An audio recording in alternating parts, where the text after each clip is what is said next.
Tara Suba Armed Forces Veterans Day 2026 ki thoram saru yaduna khoi governor fondo ki wafum se leibak asibu ngak senabgi damak manipuri singna loriba thodang singthaningai oi haiba governor fondo ki wafum doni hai wafum se de kamai yingbe khoi ki governor fondo li wafum se sumi kanada ai kitang tension haijarabda manipur daki kanada akhoi gi maitai masabu oirasu adagi akhoi gi nagabu oirasu kukibu oirasu even akhoi maitai pangal oirasu Indian Army da adagi India ki tong security forcing da akhoi gi sidagi manipur daki mi mayam ma yauribani yamna masing yamna leiribani mayam dagi marakta masak naira officer level da Lieutenant General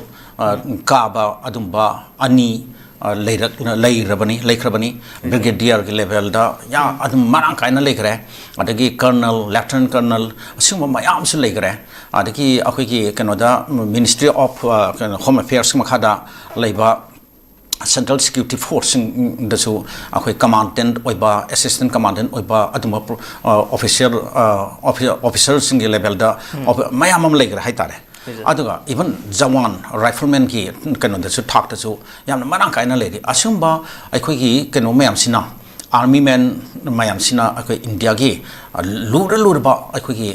tanpham jingda makhoi gi achoba contribution pi dana makhoi service makhoi dedicated service pi dana tawgi mathuna laina makhoina lanpham dan nomi ka no se Pakistan ge India ge lan chona ba oiro Kargil gi oiro adagi kano da China ga India ga ki kano mukna ba da oiro aduga even Bangladesh ga India ga ki marakta kano leina ba bu oiro singba mayam lura ba tanpham kaya da manipur gi akhoi ge Indian Army da thabak toriba akhoi gi jawan sing sina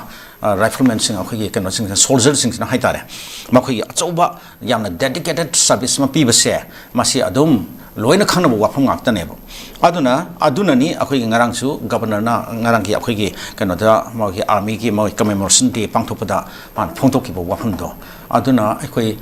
tungda hojik su adumangai Indian Army da changge adaki ton ba akhoi gi military gi Indian military gi da se air force da oisno navy da oisno adaki infantry da oisno singma kano je mi mayam ma changna na bi hojik su na ha mayam paingile ne bu aduna recruitment amu ma khoi pangthok matamda se Churachandpur da oigera adagi kano da leimakhong da oigera natraka ranga pahar kano da Nagaland Dimapur da oigera recruitment tawdore haibachite act manipur dagi